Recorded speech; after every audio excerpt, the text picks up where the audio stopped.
The next one is simply Witcher 4 out post 2026. Will it be next gen? Question mark. Alex. Yeah.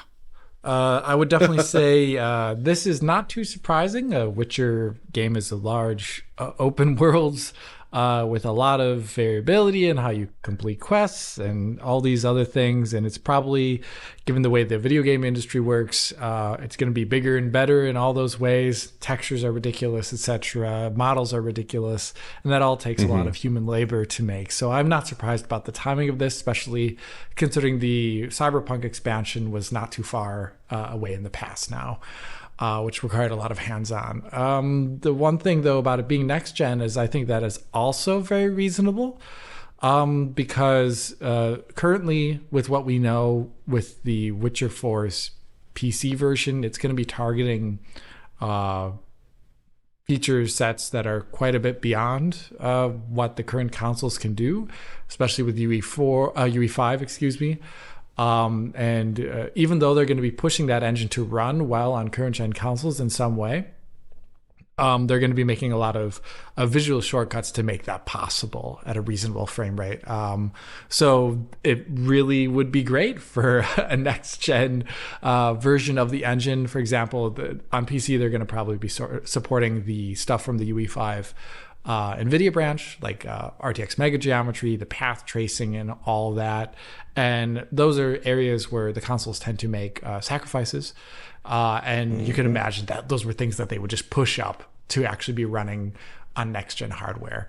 And we already saw from those Microsoft presentations a while back that when they detailed, I believe, things about the GPU that they were looking at, between machine learning, upscaling. I think there was also support for like micropolygon ray tracing, which there is an entire feature that AMD is going to be supporting in the future to make that possible in a way like RTX Mega Geometry works. So it's all like lining up. And I would definitely say that The Witcher 4 would be a choice title to launch a console with. But at the same time, Alex, they did ship Cyberpunk as a cross-generation game. Well, I think they've learned their lessons from that. Also, what you were looking at back then was quite a lot different. Trying to shove really dense open-world games with extremely slow media onto something like the Xbox One and PS4, I think that was just a bad idea in general. I actually thought it was just it was just not. It was. They eventually, tuned enough stuff to get it running reasonable enough on a PS4 and especially a PS4 Pro and an Xbox One X. But I'd say that is a vastly different experience than you would have gotten at day one on something like an Xbox Series X or PlayStation 5. Which is why I would say there's a greater chance of Witcher 4 running reasonably okay on a PS5 than Cyberpunk did on a PS4. Yes, there definitely is. Way more. Yeah. So, which is why I could see this being a cross-gen game, especially given that it's been announced so far ahead of the new consoles even being a thing, right? Whereas when you look back at The Witcher 3, I think it was announced in 2013,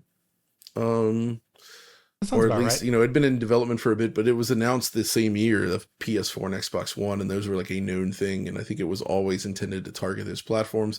Then it shipped later. This being announced so far ahead of whatever new generation there will be, to me at least, that suggests that they would be working on it for current platforms as well, especially since they wouldn't have access necessarily to anything next gen yet, because whatever that is going to be is probably still very much in development right now.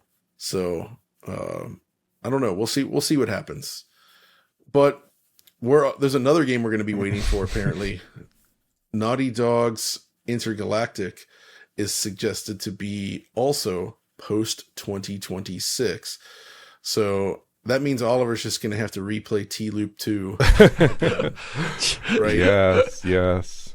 Well, there was some suggestion recently that there won't be a T-Loop 3 either, or potentially one for a while. Yeah. So that's quite upsetting. No, not quite upsetting. I mean, that was basically priced in as far as I'm concerned. But Intergalactic, I was not expecting. I mean, I could have kind of seen this for 2026, certainly not 2025. But 2027, I think, is a year that I would be leaning towards for this one. I think in my heart, it feels like 2027. This feels like attainable visually in a way, like where they were showing it off at very high resolutions, then at 60 FPS, which is kind of like, that's the one area where I'm kind of like, I don't know if that quite matches up with what they'll deliver in the final title. But it looks very good. It looks visually achievable, though. And everything they showed off in that trailer, I mean, definitely could ship on a PlayStation 5 in some capacity, or a PlayStation 5 Pro in some capacity. But I was not getting that same impression from The Witcher, where The Witcher was like pre-rendered on a 5090, right. incredible graphics quality. Certainly something that where you look at it and you're like, this could really struggle on something like a current generation console, especially something like a Series S. We have a question from Snorlax Jobless, who says, this is a question to the resident Naughty Dog and Pisser correspondent, Oliver. Is the Naughty Dog missing, is the Naughty Dog missing the PlayStation 5 generation other than The Last of Us remake? Is Intergalactic going to be a cross-gen experience for real? ? Yeah, well, I think this is an interesting question, but I guess it depends on your definition of cross-gen. Like, I don't think, I don't know, right? But I don't think by the time this game launches, there will be a PlayStation 6 console or whatever that console ends up being, or multiple consoles or whatever. I don't think that will be out. But will there be a version of Intergalactic for the PlayStation 6? Absolutely. There will be a version. Yes. In time, when that console launches, there will be something. Now, will it be a patch? Will it be a bespoke version? Will it be some kind of upgrade? It'll probably be It'll probably be Intergalactic, The Last Heretic Remastered, or it'll be an upgrade. Or yeah, exactly. It'll have some kind of component to that, which is what we saw from The Last of Us Part 2 Remastered, for instance. They had a little upgrade price and they sold it as a new version and all that good stuff. So they get their ongoing revenue to support games like Intergalactic or like The Last of Us Part 3 potentially in my fantasy world in the future. But yeah, I would expect that this will be a cross-gen title in some sense, but not at launch. I would not think. Mm-hmm. I have to say though, if your prediction is accurate, and this is a 2027 game, that will have meant that 7 years would have passed between their previous game and this new one. Yeah, I don't really consider the remastered rejiggered. They did a lot of work on The Last of Us Part 1, but not so much that it feels like it's its own original title. Now that was co-developed as well. Yeah, it was I was about to say that was co-developed. That wasn't even all of them. Yeah, there was a co-development studio that was involved. But either way, we also know that Naughty Dog went through a lot with this whole canceled Last of Us Part 2 multiplayer stuff when they canceled that service game. But still, going essentially the entire generation without a new game from them is a bummer, because obviously output did slow down a bit as things became more complex, but they did Uncharted 4, they did The Lost Legacy, which built on that technology, of course, and then they did The Last of Us Part 2. So that was 3 really great games on PlayStation 4, right? Which I felt like it was still an adequate amount of games from them for a console generation, because these things do take time. But man, 7 years between The Last of Us Part 2 and Intergalactic would be just an intergalactic amount of time. You look at this and it does look incredible. I think it is probably going to be a very special game.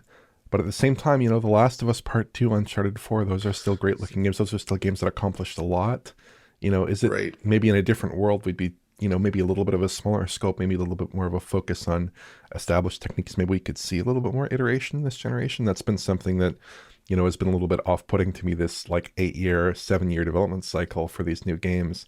I understand why it happens, but it's also a little bit unfortunate, I think. Yeah, it's like we used to joke about Duke Nukem Forever, but now everyone's becoming Duke Nukem Forever. Yeah, literally. So it's not good.